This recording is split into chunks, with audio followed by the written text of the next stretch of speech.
कुमारी channel पर आपका स्वागत है। आज हम 10th क्लास इतिहास का चैप्टर 9 देखेंगे, जिसके मोस्ट इम्पोर्टेंट क्वेश्चंस है कि स्वतंत्रता के 50 वर्ष।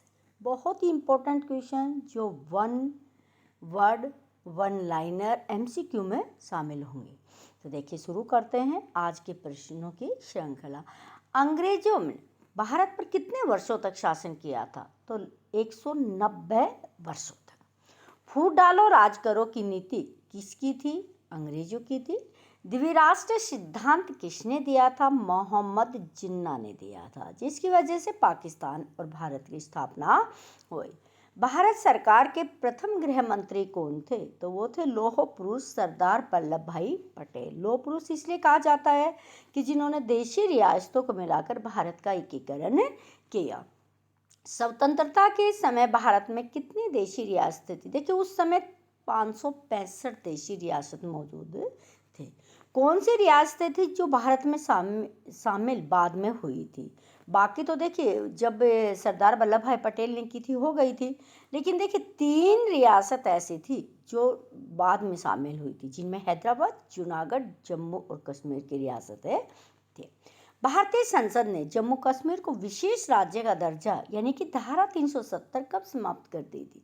तो देखिए 30 अक्टूबर 2019 को इसका इम्प्लीमेंटेशन हो गया था, और उस दिन से वहाँ पे ये जो विशेष राज्य का दर्जा था, धारा 370 थी, उसको हटा दिया गया था। संविधान सभा में कुल सदस्य कितने थे? तो कुल सदस्य 389 यानी कि 389 थे। संविधान सभा की पहली बैठक कब हुई थी? 9 दिसंबर 1946 को संविधान सभा की पहली बैठक हुई थी।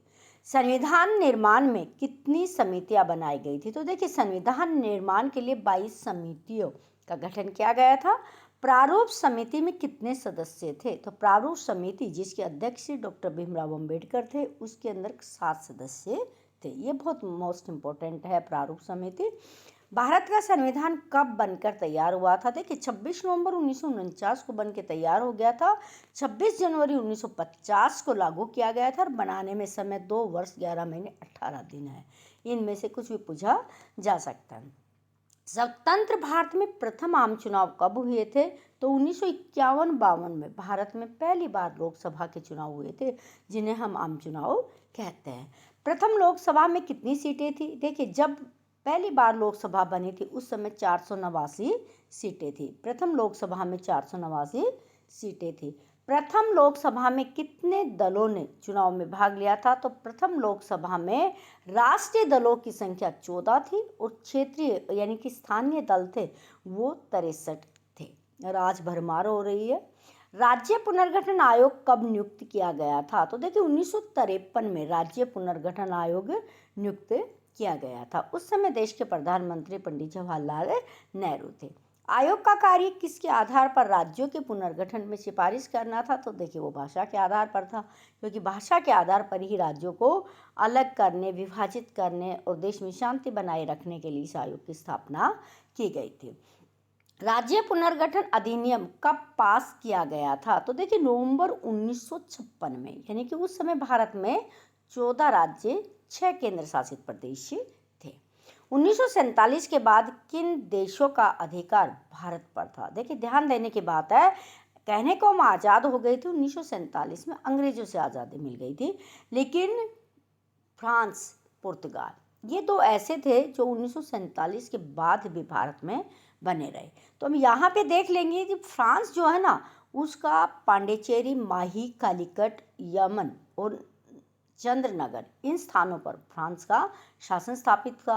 पुर्तगाल गोवा, दमन दीव, दादर नगर हवेली पर पुर्तगाल शामिल था। ये 1947 के बाद तक भी 2 पुर्तगाल और फ्रांस बने रहे। भारतीय सेना ने पुर्तगालियों को कब खदेड़ा? 1961 में पुर्तगालियों ने भारत छोड़ा। हरित क्रांति भारत में कब हुई थी? तो 1970 के दशक में हरित क्रांति हुई थी, फसलों के उत्पादन को बढ़ाने के लिए की गई थी। 1971 में श्रीमती इंदिरा गांधी ने कौन से नारा दिया जिससे वो सत्ता में आई। तो गरीबी हटाओ का नारा 1971 के आम चुनावों में दिया और सत्ता में बनी। इलाहाबाद हाईकोर्ट ने इंदिरा गांधी के चुनाव को कब अवैध घोषित किया था? तो देखिए 12 जून 1975 को इलाहाबाद हाईकोर्ट ने श्रीमती इंदिरा गांधी के चुनाव को गैर कानूनी बता दिया कि सत्ता का इस्तेमाल किया, इसलिए उनके चुनाव को रद्द कर दिया था। सिंहासन खाली करो कि जनता आती है किस कवि की पंक्तियां है और किसने नारे का रूप दिया? तो देखिए राष्ट्र कवि दिनकर जी की पंक्तियां हैं ये, और जयप्रकाश नारायण यानी कि जेपी ने क्या किया था, अपने आंदोलन में इन पंक्तियों को गाया था और ये नारा इन्होंने दिया जयप्रकाश नारायण ने।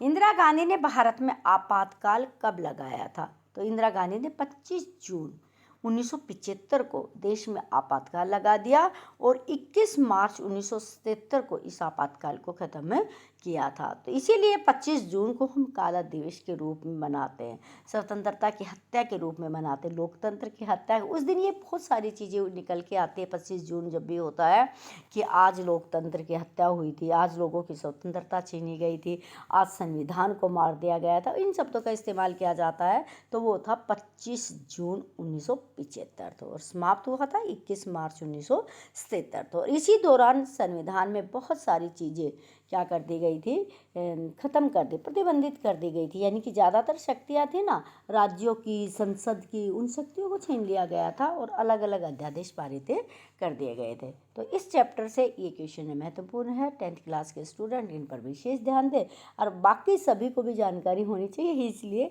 इस तरह के वीडियो देखने के लिए डॉक्टर सुरेश कुमारी चैनल को सब्सक्राइब करिएगा, वीडियो को लाइक कीजिएगा, शेयर कीजिए। स्वस्थ रहिए, व्यस्त रहिए, मस्त रहिए, अपने ज्ञान को बढ़ाते रहिए। धन्यवाद।